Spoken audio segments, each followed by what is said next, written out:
professionnels du bâtiment ou particuliers, pour vos articles de bricolage et de construction, choisissez Batimax. Batimax, la qualité au meilleur prix. Manolotra anao ny fampalalam-baovao. La 4G Patelma vous présente Ny vaovao. Pour votre sécurité et votre confort, de nouveaux services, de nouvelles couleurs, de nouvelles stations. Jovena, source d'énergie. Manolotra anao ny fampalalam-baovao. L'assaut.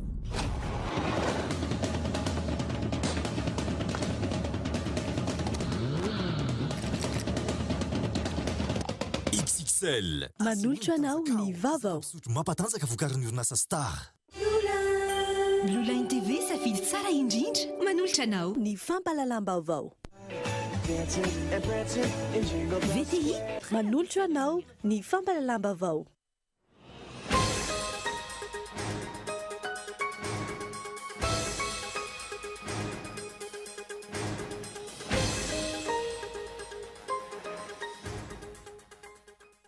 Totoa ankehitriny ny iraka izay niantsoroan'ny gouvernement tarihan'ny Premier ministre Tsay Christian izay niompana tanteraka tamin'ny fanatontosana fifidianana filoham-pirenena. Ametra-pialana faobe ity gouvernement ity aorian'ny fianianan'ny filoha Andry Rajoelina. Ahena ho 20 nisan'ny ministera manomboka izao ho fampiarana ny politika pitsitsina raha 30 nisan'izany amin'izao gouvernement tarihan'ny Premier ministre Tsay Christian izao.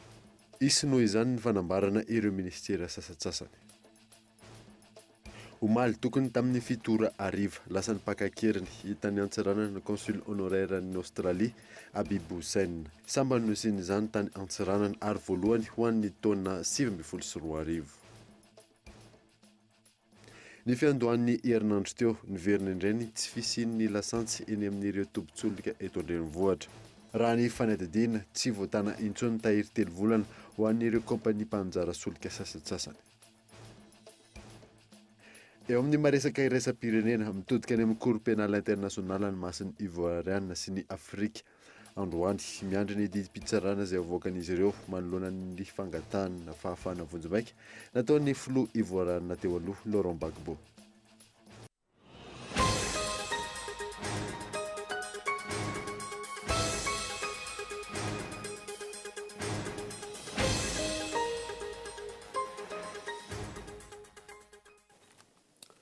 Salantra top klasy top fotoana vaovao eto amin'ny Cool TV ka manasana ary anaraka izany hatramin'ny farany botsika ny vaovao dia totosa ankehitriny niraka izay niantsoroan'ny gouvernement tarihan'ny Premier ministre Tsay Christian izay niompana tanteraka tamin'ny fanatontosana fifidianana filoham-pirenena. Ametra-pialana faobe ity gouvernement ity aorian'ny fianianana izay ataon'ny filoha Andry Rajoelina. Henri Flory. Andro vitsy 6 ireo so amin'ny fametram-pialana faobe ny gouvernement ny Premier ministre Tsay Christian. Ity gouvernement ity izay nisana manokany ny fanatontosana ny fifidianana filoham-pirenena. Tontosany ity gouvernement ity araka izany ny adidiny, indrindra fa nihiraka izay niandreketany nanolona ny zotram-pifidianana sy ny fanomanana izany, ka izao nipaka amin'ny fahazoana filoham-pirenena vaovao izao. Nanamafy ny Premier ministre lehibe ny gouvernement fa ametra-pialana faobe izy sy ireo ministra ao anatin'ny gouvernementany aoriany ny fanaovan'ny filoha Andry Rajoelina fianianana ny sabotsy ho avy izao. Efa nirasako mbienibieny fa izao gouvernement iraisana zao dia napetraka anomana ny fifidianana.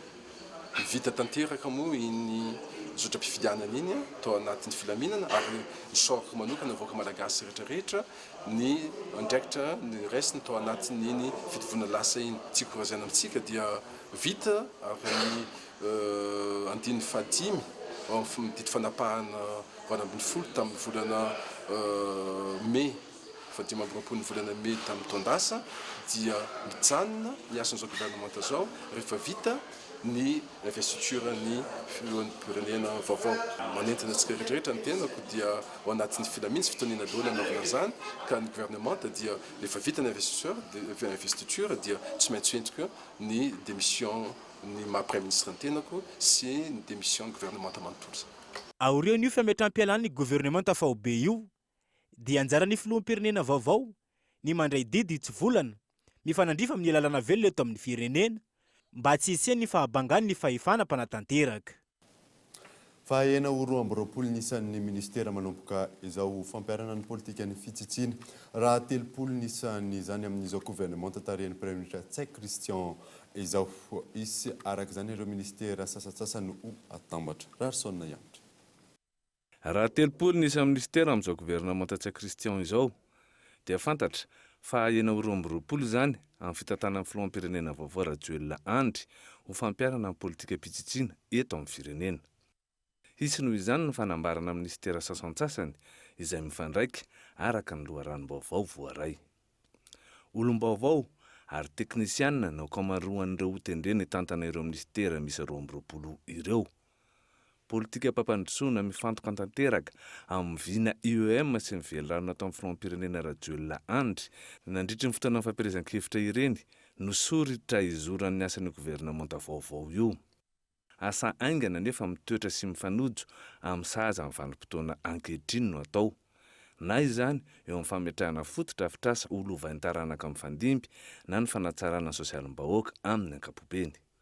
Araka io loharanom-baovao io hatrany dia ao anatin'ny fotoana fohy fa tsy ho ela no hanangana ny gouvernemanta vaovao io ahafahana miroso aingana amin'ny asa fampandrosoana any Madagasikara. Fa ny zoma zao ny totsainainy avy aloha ny famindram-pahefana eo amin'ny filoha vaovao Andry Rajoelina sy ny filoha teo aloha Rajoelina Narmapianina. Ametra-pialana ihany koa ny gouvernemanta Tsay ny sabotsy aoriana ny fianianan'ny filoham-pirenena Andry Rajoelina fizoro avady. Ho tanterahana ny zoma izao ny famindram-pahefana eo amin'ny filoha vaovao Andry Rajoelina sy ny filoha teo aloha Rajoelina Narmapianina eny Iavoloha mialoha ny fianianana ho tanterahana ny sabotsy eny Mahamasina. Amoaka ny didim-panjakana ho fanekena izany fametraham-piarahana izany ny filohan'ny Rajoelina izay handray ny fitantanana ankapobeny mandra-pitsanga ny gouvernemanta vaovao. Gouvernemanta teknokrata izany hoe ahitana teknisianina any ampanim-betsaka ny gouvernemanta vaovao izay ho atsangana. Raha ny fanazavana trany, olom-baovao ny ankamaroany lavitra ireo mpanao politika sy ny fomba ratsy mahazatra izay tiany ny filoha vaovao hitondrana fanavaozana. Araka nefa nentina teto amin'ny Kolo TV, gouvernoura isamparitra no apetraka isy ny fitsinjaram-pahefana tena izy sy maharitra eto amin'ny firenena. Tsy mitaretrehitra araka izany fa miazakazaka ny fandraisana ny fahefana, hiazaka izany ny asa fanarenana ny firenena sy fanenjehana ny fahatarana ny fandrosoan'ny Madagasikara. Eo ampamolavolana ny fandraisana izay fahefana izay amin'ny fomba ofisialy ny mpitarika ny IEM sy ireo teknisianina ao anatiny amin'izao fotoana izao. Omaly izy ireo no niatrika ny fivoriana ho fandaminana izany. Any amin'ny volana Jona kosa farafahatarana raha ny fantatra no hiainga ny foto-drafitrasa goavana nampanantenain'ny IEM ho an'ny vahoaka malagasy.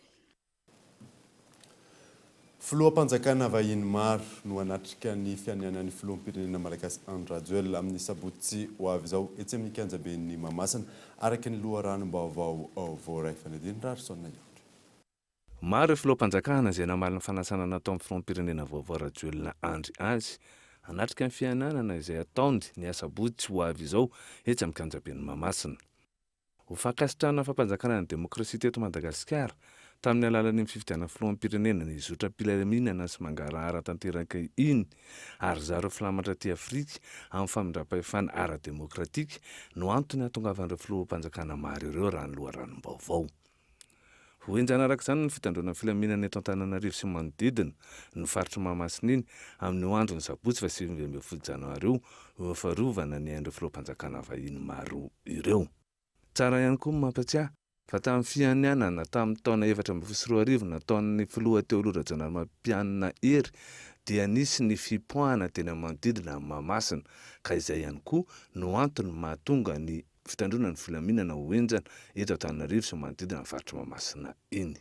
Isan'ireo vahiny manan-kaja ho tonga eto Madagasikara anatrika io fianianana amin'ny filoha vaovao Rajoelina Andry io ny sekretera-panjakana Eoropeana sy ny rambin'ny Frantsay Jean-Baptiste Lemoyne. Ireo filoham-panjakana aty amin'ny ranomasina Indiana, nisy olo tena manokana avy amin'ny fitondrana Amerikanina, ny avy amin'ny vondrona Eoropeana, nisy olo tena manokana avy amin'ny sekretariana jeneralin'ny firenena mikambana, ny avy amin'ny vondrona Afrikanina, nisy olo tena mpanjaka Marokana Mohamed Faefatra sy ireo olo tena mivondrona resam-pirenena maro tsy voatanisa. Mahatratra ampolony mahery ireo vahiny manan-kaja avy any ivelan'ireo araka ity loharanom-baovao ity hatrany. izay ny amin'iny fanantanteraka fotoanandofo niaraka tamin'ireo mpiara-mombonantoka ny gouvernemanta androany teny amin'ny lapan'ny Mazoarivo Kanando izay entina anatsarana ny paikady iadina amin'ny valinaretina kitrotro. Henri Flory. Manoloana ny fiparitany ny valinaretina kitrotro ankehitriny izay miparitika manerina ny distrika 12 eto Madagasikara. Ny 4,900 otrikaretina dia voamarina tamin'ny olona tsy vita vaksiny ary nahatratra 720 ireo namono ny ainy. Nisy ny fikonan-doha niarana tamin'ireo mpiara-mombonantoka amin'ny Madagasikara, niarana teo anivon'ny mpikambana avy ao anivon'ny gouvernemanta izay notarian'ny Premier Ministre androany tetsy amin'ny lapam-panjakana Mazoarivo izay nandinihana manokana ny paikady adina amin'ity valinaretina ity. Dingana voalohany no hatrena ankehitriny amin'ny ady amin'ity aretina kitrotro ity izay toy amin'ny volana febroary ho avy izao. Ny fanatsarana ny paikady no isan'ny fantaon'ny fikonan-doha. Ny fahatsapany rehetrarehetra fa misy zavatra tokony amboarina zany na itsy ao amin'izao ezaka ataontsika zao ohatra zao ny fijerena ny tarehimarika rehetrarehetra mba ahafahantsika tena manana ny fitaovana hijerena ny fivarina ny mahakasika ny valinaretina. Ny faharoa dia ny fanatsarana koa ny mahakasika ny serasera. Tsapa fa betsaka ny ray aman-dreny na ny olona toa tsy manaiky isiny ny fanaovana vaksiny. Dikan'izany mbola mila fandraisan-dahatra mahakasika an'izany. Ankoatran'izany no jerena manokana mahakasika ny filana misy na eo amin'ny lafin'ny vaksin zany na eo amin'ny lafin'ny arabola. Ny gouvernemanta moa dia efa mitondra ny anjara andraikiny tamin'ny campagne misy amin'izao fotoana zao sy amin'ny campagne faharoa anomboka amin'ny volana febroary ho avy zao.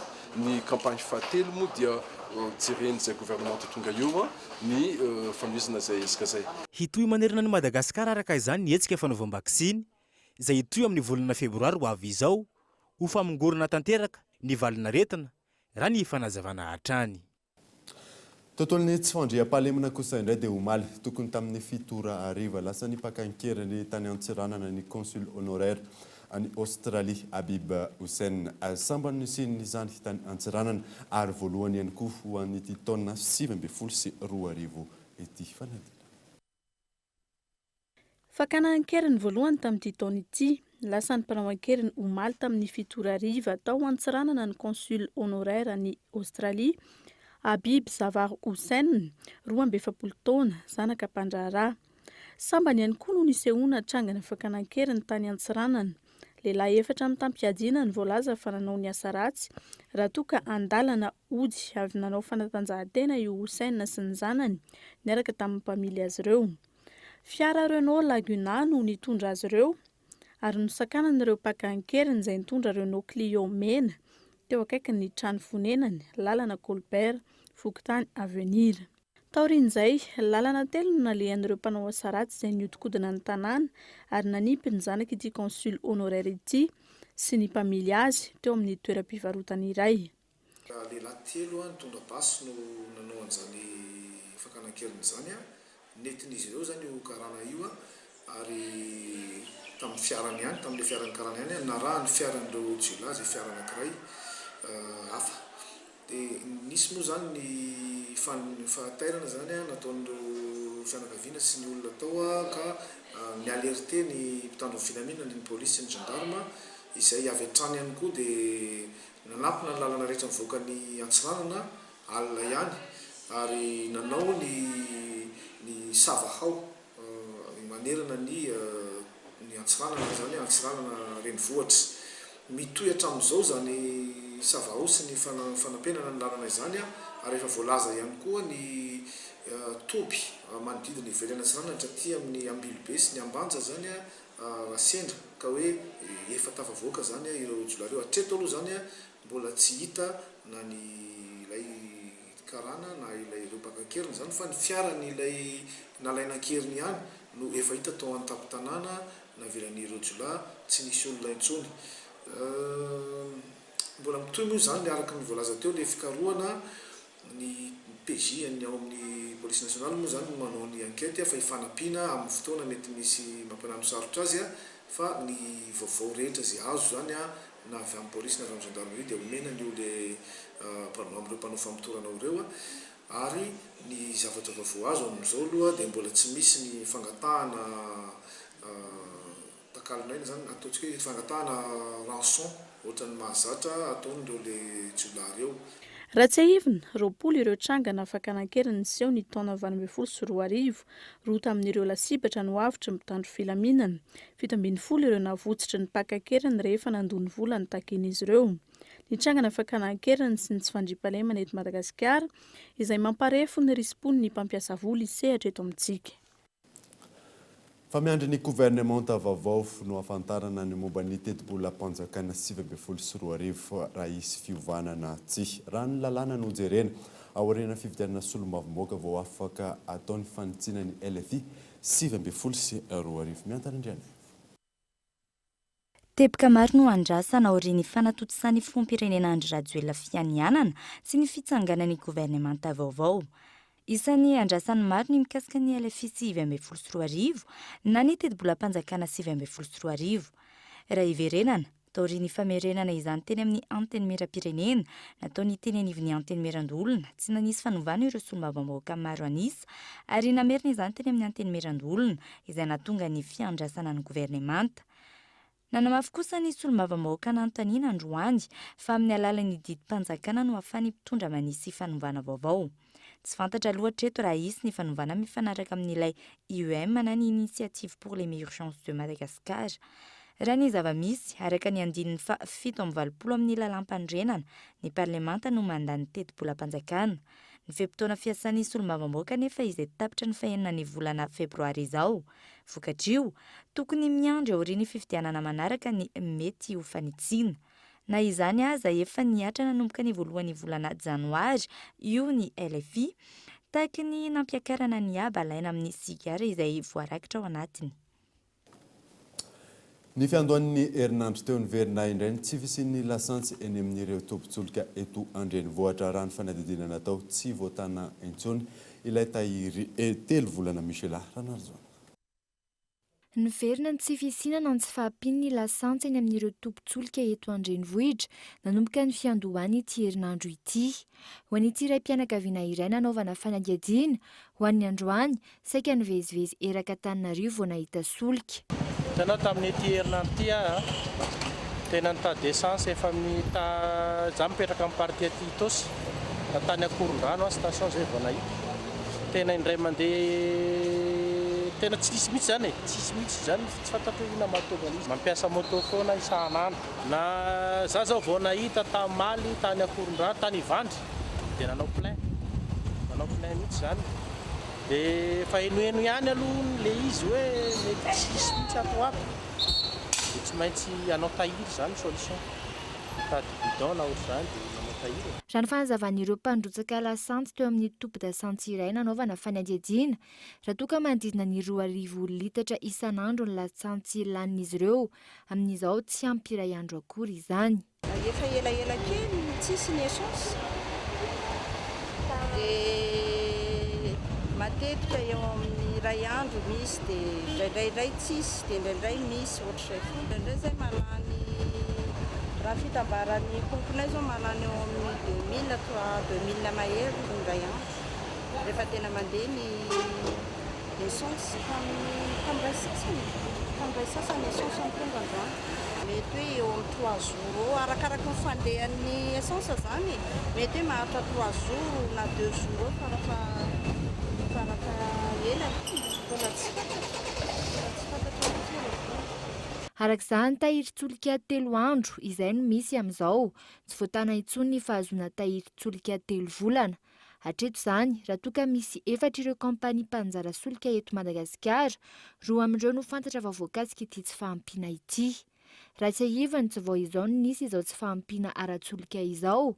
Iray volana lasa izay, voalaza fa ny fikatsoan'ny sambo tany Toamasina no tsy nampisy ny solika. Tsy nahazoana fanazavana kosa androany avy eo anivon'ny OMH izay nilaza fa hanome fanazavana amin'ity herinandro ity. Andrasana arak'izany ny toy ny tiraraha ity. Tonga eto amin'ny fotoanany dokavasotra isika aorianan'izay natatsika mahakasika ny isika fikambanana ao amin'ny boriboritany fahatelo. Fa ihany koa ny etsika fifaninana ankiry izay karakarain'ny Médecins du Monde. Rehefa avy eo ary.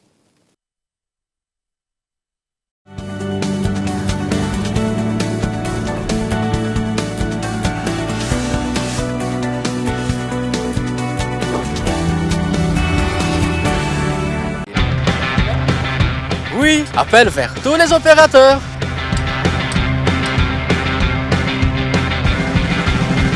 Oui, appel à l'international inclus. Oui, mes SMS, je ne les compte plus.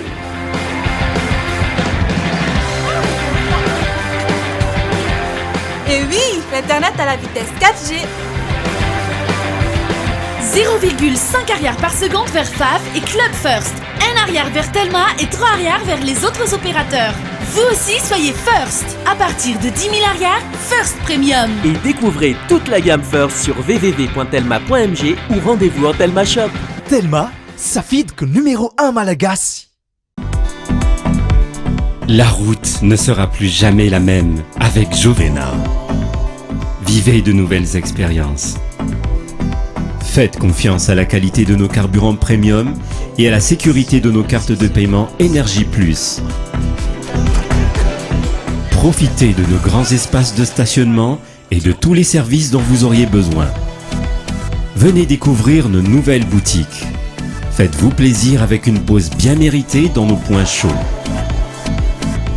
Pour votre sécurité et votre confort, de nouveaux services, de nouvelles couleurs, de nouvelles stations.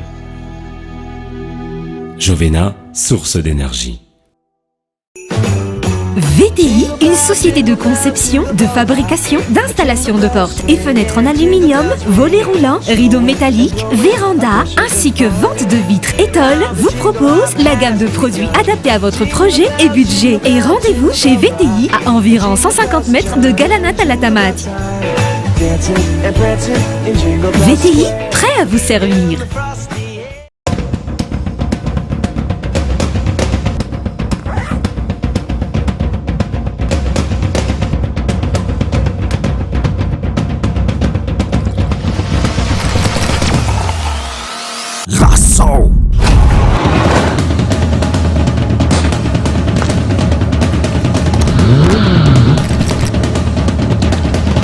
XXL ACO mitanjakao zava-pisotro mampatanjaka vokarin'ny orinasa Star.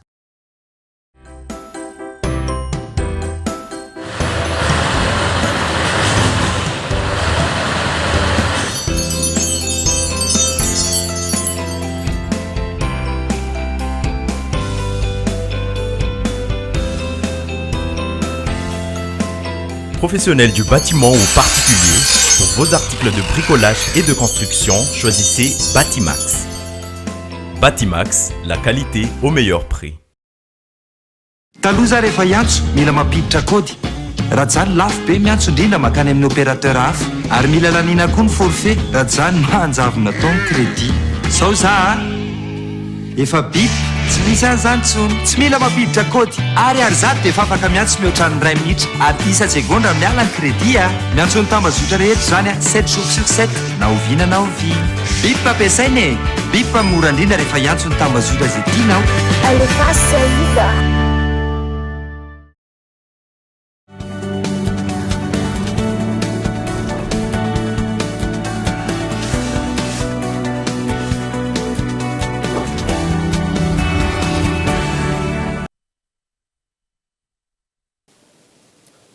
Araka ny hitantsika teo hoe ny Beautiful Boy izy indray no orana tsara rahantsika ny oalina eto amin'ny Cool TV amin'ny 10 ora latsaka 10 minitra. Fa efa manomboka mipakatsikelikely any amin'ireo tompon'andraikitra ankehitriny ny fametrahana sy ny fanajana izao ireo olona manana fahasembanana eto Madagasikara rantatra avoakan'izy ireo nandritra ny fionana PF-PH ny maraina teo fanandina.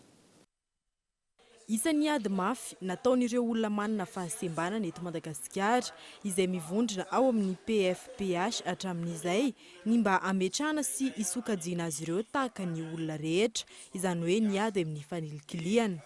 Efa ahitana mangirana izany ezaka izany raha nitatitra avy amin'ireo federasiona miisa 10 ivondronan'ireo olona manana fahasembanana izay miparitaka manerana amin'ny Madagasikara. Zay dia efa nahitatitra avy amin'ireo mpiara-mikambana ireo mpiara-mikatroka ireo fa misy any ny fivana moa zany amin'ireo fiarahamonina-antoka amin'ireo olo manam-pahefana amin'ireny fahatra ireny efa misy moa zany fiaraha-miasa mavitrika amin'ireo manam-pahefana na tompon'andraikitra mpanjakana amin'ireny fahatra ireny. Ny lavitra moa tsisy fa niezaka no misy dia zay zao ny ohatra hoe misy région anankiray tafara le fahafantarana dia nandray ao aminy olona mana fahasembanana ho isan'ny mpiasa ao aminy. Zay zao endrika anankiray itilazana fa hoe efa mipakany amin'ny manam-pahefana ny fanomezana lanja moa zany ilazana azy na fanomezana fahatokisana an'ireo olona manana fahasembanana ireo. Na eo aza izany ezaka izany, mahatsapa izy ireo raha ny fanazavana trany fa mbola tsy manana anjara toerana amin'ny fampandrosoana ny firenena izay zo sy adidy tokony hanana ny olom-pirenena tsy hakanavaka. Raha milava fampandrosoana ny firenena jerena dia izay mihitsy no isan'ny vetivetisinay. Tsy olona hafa korina hoe vezatra ny fiarahamonina ny olona manana fahasembanana fa olona tahaka ny olona rehetra afaka mandray anjara, afaka omena asa, afaka ampidirana an-tsekoly, afaka miadevitra amin'ny fampandrosoana amin'ny resaka développement social, afaka antsoina amin'ny adevitra ao niveau fokontany na au niveau commune amin'ny antsoina hoe plan communal de développement ka mandray anjara tokoa indrindrindra manananay PFPH mitary fa ireo ratsamangaiko sy ireo olona nay ao anatin'ny PFPH dia mandray anjara tokoa tahaka ny olom-pirenena rehetra amin'izay mety hampandrosoana ny firenena eto Madagasikara. Nanambary ireto solotenan'ireo olona manana fahasembanana manerana amin'ny Madagasikara fa nafapo ihany koa ny sehatra ho azy ireo tamin'ny fahafana mifidy malalaka teo anatrehany fahasembanany noho ny ezaka ny tompon'andraikitra tamin'ny fanamorana ny fahafahan'izy ireo nanao izany. Efa misy ihany koa ankehitriny raha nitatitra trany ny fandrafetana tolo-dalàna natao manokana hitsinjovana ireo olona manana fahasembanana eto Madagasikara. Lafim-baovao hafa kosa indray dia resy lahatra ny isika fikambanana amin'ny boriboritany fahatelo fa ny initiative pour l'émergence de Madagascar no ampandrosoan'ny Madagasikara anatin'ny 5 taona araka ny fanambarana nataon'izy ireo fanadiny Iona Saina.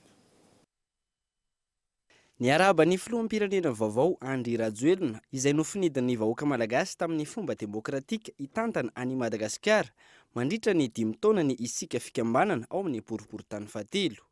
Izy ireo izay resy lahatra amin'ny programa sy ny vina entin'ny filoha dia ny IOM.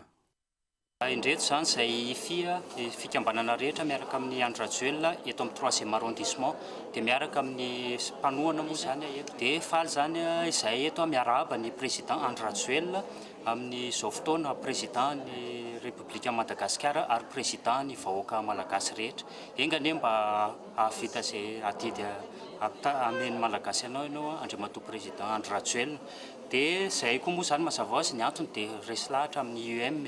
Indrindrandrindra moa ny resaka sosialim-bahoaka izay ao anatiny dia ny asan'ny tanora koa moa dia misaotra anao président dia misaotra ny vahoaka malagasy rehetra. Programa efa voadinika mipaka amin'ny sosialim-bahoaka, mamany olana amin'ny tsy fandriam-pahalemana sy ny fampananana ny tanora. Ny initiative pour l'émergence de Madagascar iarahana amin'ny filoha Andry Rajoelina raha ny fanazavan'izy ireo hatrany. Inona moa mazava ho azy ny tena tsindriana ao anatiny dia voalohany aloha ny asan'ny tanora zany izay hoe tanora be dia be zany mivezivezy tahaka ny firaka takalo. Ao anatin'ny IOM nefa dia efa misy le fanamboarana fametrahana ny ataontsika hoe rafitra manamora ny fitadiavana asan'ny tanora efa ao anatin'le IOM zany izay amin'izay fotoana izay.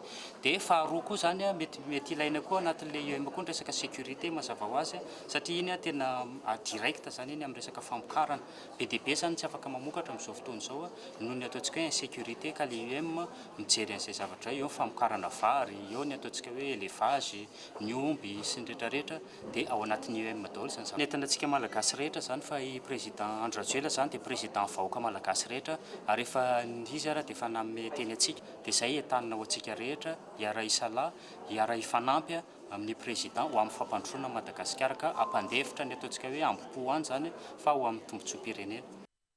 Raha tsy aivina, ifantoka avy hatrany amin'ny asa ny filoham-pirenena sy ny gouvernement tariny aorian'ny ny fahavitany ny fianianana ny sabotsy ho avy izao ary ilaharam-pamehana amin'izany ny fahamahana ny olana eo amin'ny sosialim-bahoaka.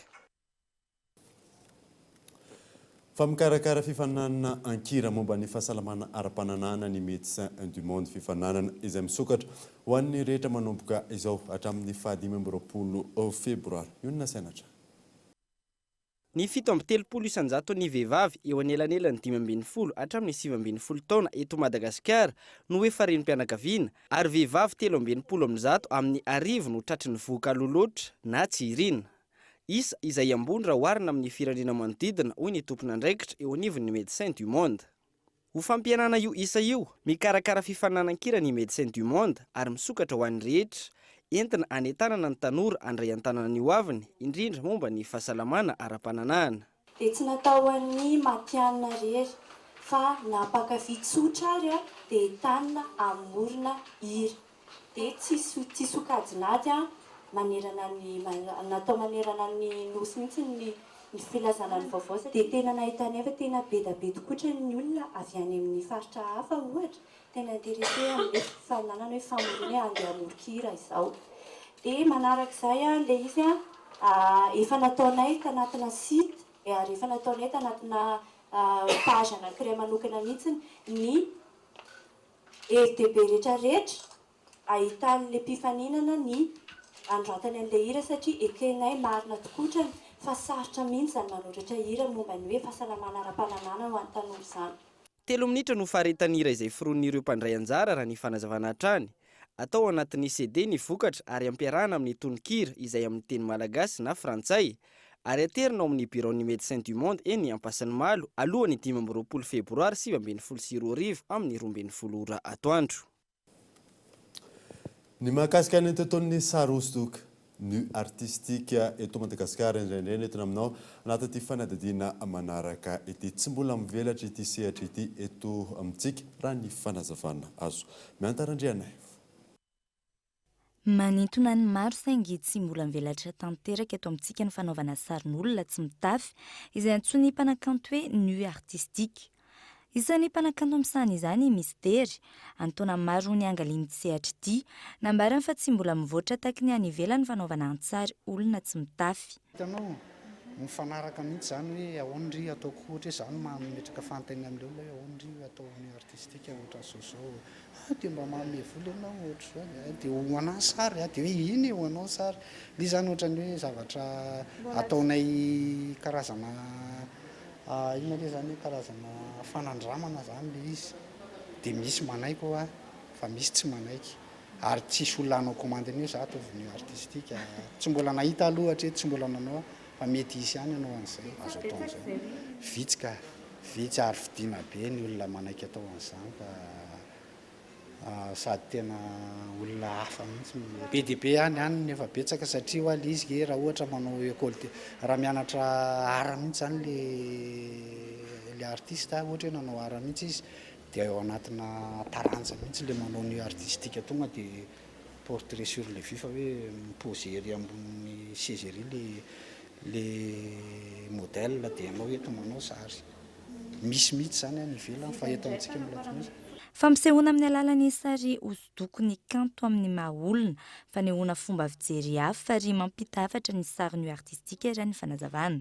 Teratany vahiny avokoa ny 700 ny mpanjifa ny tableau tahaka ireto eto amintsika. Mandina ny ora roa miankina amin'ny modely ny faharetan'ny fanaovana hosodoko iray. Raha ny any ivelany mahatratratra amin'ny 570 euro na mandidina ny 4,5 ariary ny vidin'ny sary hosodoko tsy misy fitafiana taky ny asan'ilay artista malaza amin'ny fanaovana izany Georges Dumas. Fa amin'ny maresaka iraisam-pirenena kosa indray dia mitodika any amin'ny Cour pénale internationale ny mason'ny voaranina sy Afrika androany miandry ny didim-pitsarana izay avoakan'izy ireo manoloana ny fangatahana fahafahana vonjimaiky izay nataony ho an'ny filoha ivoranina teo aloha Laurent Gbagbo fanadino amin'ny sariny France 24. Mizara roa ny hevitra ireo ivoarianina eo am-piandrasana ny didim-pitsarana mikasika ny famoahana any Laurent Gbagbo na tsy ankilan'ireo mpombazy mifaly eo am-panantenana ny fivoahany andaniny ireo tsy mitovy firehana aminy mitsipaka ny fanafahana olon-dratsy araka ny filazan'izy ireo. Tahaka ny zavan-tranga omaly maraina ohatra olona anjato no nanao fihetsiketsehana nijoro vavolombelona manoloana ny krizy taorian'ny fifidianana ary manohitra tanteraka ny famoahana azy am-ponja. Ho an'ny mpanjinika izy fiantraikany sy ampitsimbadika ny fifidianana filoham-pirenena ho tanterahana afaka roa taona ao Côte d'Ivoire ny mety ho fiverenan'ny Laurent Gbagbo. Androany talata Ratsahivona no iandrasana ny didim-pitsarana avoakan'ny CPI na ny Cour pénale internationale mikasika ny fangatahana fahafahana vonjimaika ny filoham-pirenena ivoarianina teo aloha Laurent Gbagbo izay voahenjika noho ny herisetra amin'ny maha-olona na ny crime contre l'humanité.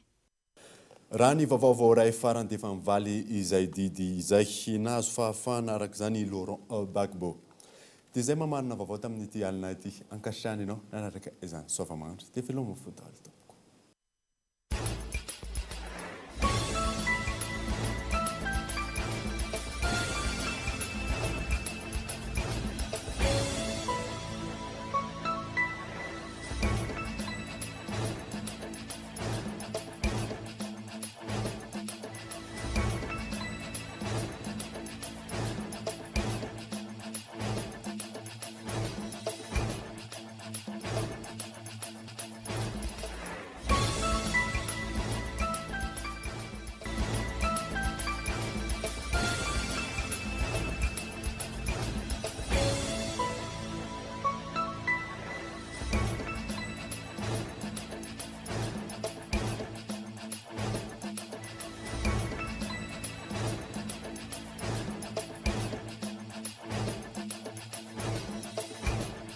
La 4G by Telma vous a présenté Nivavo. Pour votre sécurité et votre confort, de nouveaux services, de nouvelles couleurs, de nouvelles... Narainao teo ny fampalalam-baovao niaraka tamin'ny Jovena, source d'énergie. Lasso.